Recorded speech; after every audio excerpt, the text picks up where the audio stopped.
Donc nous, on est parti pour faire le tour du poteau, mais j'espère que on restera pas bloqué ou il y aura pas un problème parce que on revient plus. Les petits sont chez Maria et tout, coincés aux États-Unis des States, c'est génial. Bon, j'espère que ça va bien se passer. C'est vrai qu'on est allé un peu en one seconds. J'espère qu'on a pris tous les papiers et tout. Mais en tout cas, il faut se justifier grave. On n'est pas sorti du Canada et on nous demande déjà pourquoi vous êtes au Canada, vous venez d'où? Qu'est-ce qu'on a posé comme question? Qu'est-ce qu'on vient faire ici? Ouais. Quel est votre but? Quel est votre but? Pourquoi vous n'avez pas encore de billet de retour? Ouais.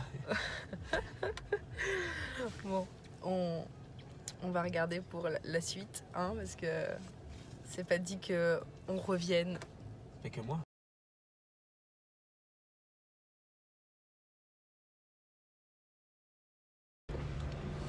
Bon les gars, alors en fait on a garé notre voiture à l'extérieur pour qu'ils vérifient aux États-Unis. Ouais, on a passé la frontière. Je vais vous expliquer. Ouais, on a un petit peu le temps. Donc on a garé notre véhicule. Bon, on a passé la frontière des États-Unis. On leur a expliqué que c'était juste pour faire les papiers. Et on retourne voir le même quoi. Je sais pas. Oui, on peut retourner.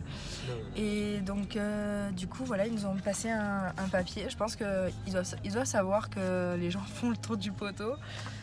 Et donc du coup ils nous ont filé un papier pour que juste on retourne au Canada avec nos passeports et voilà, c'est tout. Maintenant on va voir s'ils nous délivrent ce fameux permis de travail pour Seb. C'est parti. Bon, ça y est, prochaine étape du passage des États-Unis au Canada, c'est fait. Petite anecdote de l'agent, c'était trop marrant. Il m'a fait trop rire parce que j'ai donné les papiers à Seb et j'ai dit hop. Et il m'a dit le et hop, ça veut dire que vous êtes français et que vous venez là pour faire le tour du poteau. Donc Seb lui a demandé si on faisait pas n'importe quoi. Il m'a dit présentement, parce que ça se dit beaucoup, je ne pense pas que vous faites n'importe quoi. C'est trop marrant.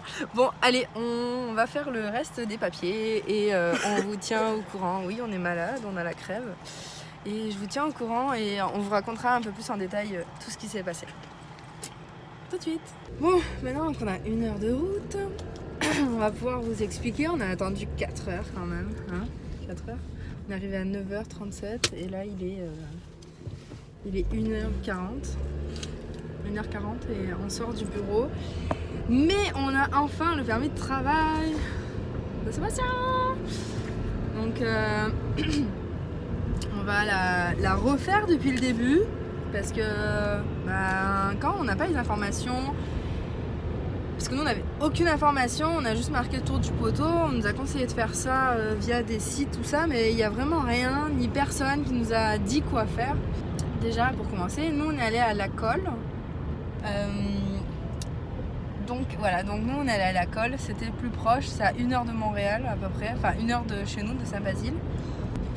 Il faut aller en Amérique et donc nous on a fait d'abord un tour en fait, on est sorti en fait, on a fait un tour sans sortir. Donc sans sortir du Canada. Pour faire le tour du poteau, il faut sortir vraiment du Canada et vous passez la frontière des États-Unis, voilà, mais vous leur expliquez. Il faut bien leur dire pourquoi vous êtes là. Ils ne parlent absolument pas français, c'est uniquement anglais, donc moi j'ai eu du mal. J'ai eu beaucoup de mal. Ils m'ont compris, on s'est compris au final, mais c'était pas fameux quoi. Donc voilà, vous passez vraiment la frontière, vous leur expliquez c'est pourquoi, et en fait ils font vraiment le tour du poteau. Donc en fait vous tournez autour du poteau et ils vous donnent le papier pour directement vous dire que... Putain, c'est dégueulasse. Pour vous dire que je vais parler que moi parce que lui il se gratte le nez, donc on s'en fout de lui. Et donc voilà, on vous conseille vraiment de leur dire, de leur expliquer parce qu'ils ont déjà vu ça. Donc on a fait le tour, on est repassé au bureau d'immigration. Donc là on est passé par un autre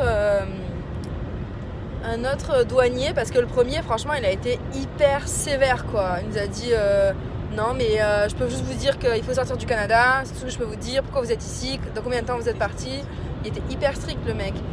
Et le deuxième, autant il était trop cool, donc faut quand même faire attention sur qui on tombe. Hein.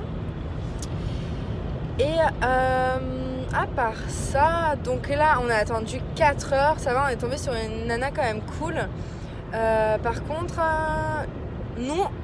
moi j'ai fait la demande sur internet, mais il disait que ça prenait 50 jours, donc on était vraiment trop à la limite de son visa de touriste. C'est pour ça qu'on a décidé de faire ce processus-là, de faire le tour du poteau.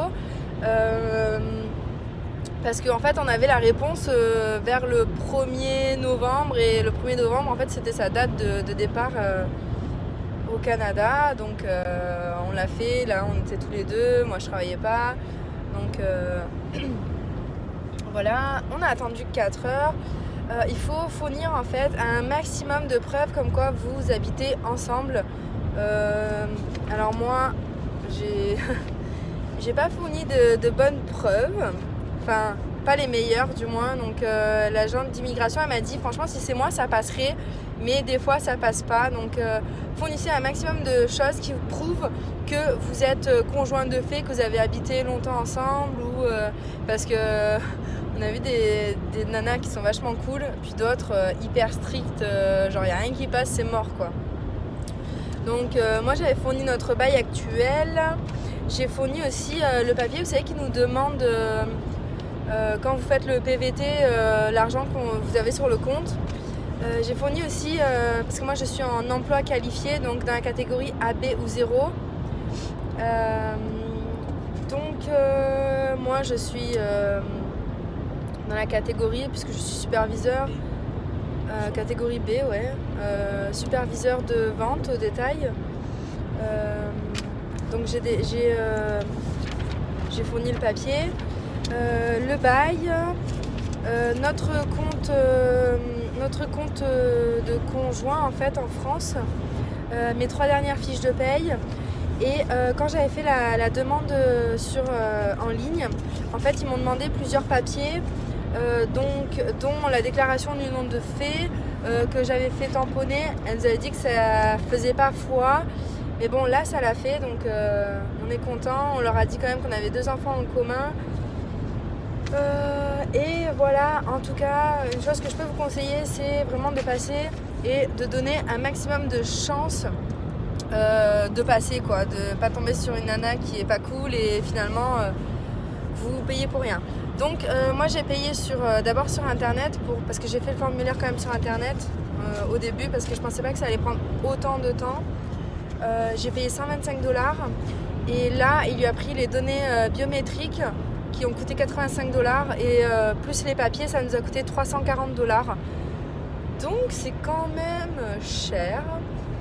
Mais bon, si c'est pour avoir ce papier-là, franchement, on est super content. Donc, il va chercher un job le plus rapidement possible. Voilà, donc là, maintenant, on a 1 heure de route pour rentrer. On va faire les courses. On va chez McDo, ouais. On va manger parce qu'on a trop faim. On va faire les courses. Et ensuite, on va chercher les bébés. Et le reste de la journée continue. Mais sur une bonne voie. Franchement, Enfin, moi, j'y croyais un petit peu, mais Seb, il croyait pas du tout. Pas du tout. Donc heureusement que je suis là pour apporter ce petit espoir dans notre vie. Voilà, n'hésitez pas à liker cette vidéo si ça vous a plu, à mettre des commentaires. Si vous avez des questions, on y répondra, enfin de ce qu'on a vécu, de ce qu'on a vu. Et n'hésitez pas à me suivre sur les comptes Instagram et Facebook. Je mets régulièrement des photos, des posts. Voilà, en ce qui concerne cette vidéo, moi je vous fais des gros bisous. Enfin, on vous fait de gros bisous. Et on se dit à la prochaine.